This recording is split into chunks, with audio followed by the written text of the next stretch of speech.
Semua pasti tahu bahwa pada masa Nabi Muhammad SAW, setiap masuk waktu sholat maka yang mengumandangkan azan adalah Bilal bin Rabah. Bilal ditunjuk karena memiliki suara yang indah, mempunyai suara emas yang khas.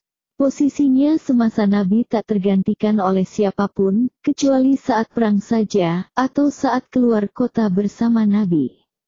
Karena beliau tak pernah berpisah dengan Nabi, kemanapun Nabi pergi. Hingga Nabi menemui Allah Ta'ala pada awal 11 Hijriah.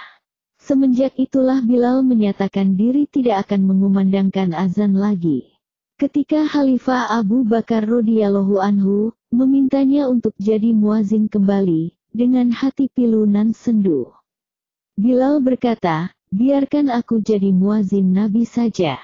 Nabi telah tiada, maka aku bukan muazin siapa-siapa lagi.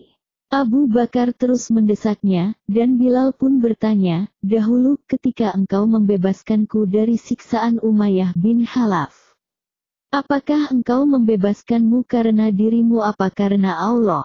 Abu Bakar radhiyallahu anhu hanya terdiam. Jika engkau membebaskanku karena dirimu, maka aku bersedia jadi muazinmu. Tetapi jika engkau dulu membebaskanku karena Allah, maka biarkan aku dengan keputusanku. Dan Abu Bakar radhiyallahu anhu pun tak bisa lagi mendesak Bilal radhiyallahu anhu untuk kembali mengumandangkan azan. Kesedihan sebab ditinggal wafat Nabi Muhammad SAW terus mengendap di hati Bilal radhiyallahu anhu. Dan kesedihan itu yang mendorongnya meninggalkan Madinah. Dia ikut pasukan Fath Islami menuju Syam dan kemudian tinggal di Homs, Syria. Lama Bilal radhiyallahu anhu tak mengunjungi Madinah, sampai pada suatu malam, Nabi SAW hadir dalam mimpi Bilal dan menegurnya, "Ya Bilal, wa mahazal jafa." "Hai Bilal, kenapa engkau tak mengunjungiku? Kenapa sampai begini?" Bilal pun bangun terperanjat, segera dia mempersiapkan perjalanan ke Madinah untuk ziarah pada Nabi. Sekian tahun sudah dia meninggalkan Nabi. Setiba di Madinah, saat itu, dua pemuda yang telah beranjak dewasa mendekatinya. Keduanya adalah cucunda Nabi SAW, Hasan dan Hussein. Sembari mata sembab oleh tangis, Bilal yang kian beranjak tua memeluk kedua cucu Nabi SAW itu. Salah satu dari keduanya berkata kepada Bilal radhiyallahu anhu, "Paman, maukah engkau sekali saja mengumandangkan azan buat kami?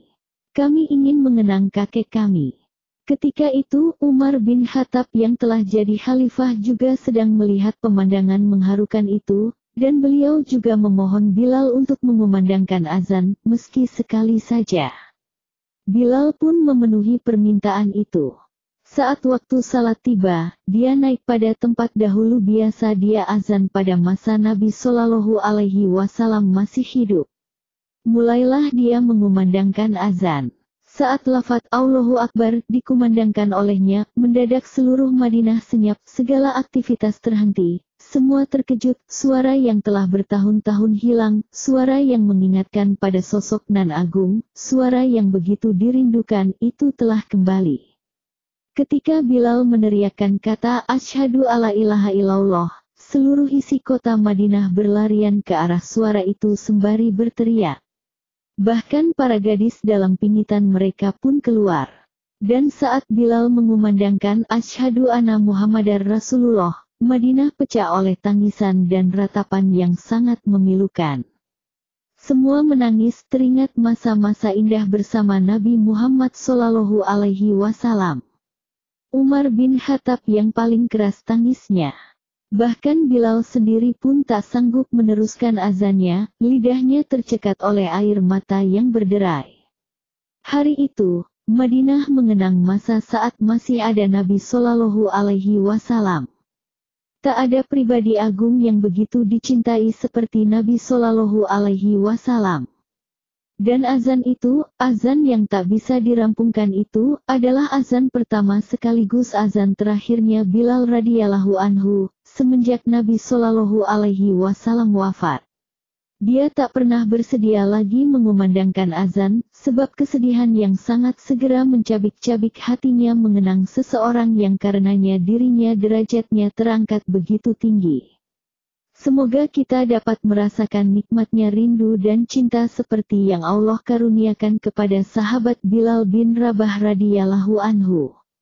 Amin. Subhanallah, Subhanallah, Subhanallah, Subhanallah, Subhanallah, Subhanallah, Subhanallah, Subhanallah, Subhanallah, Subhanallah, Subhanallah, Subhanallah, Subhanallah, Subhanallah, Subhanallah, Subhanallah, Subhanallah, Subhanallah, Subhanallah.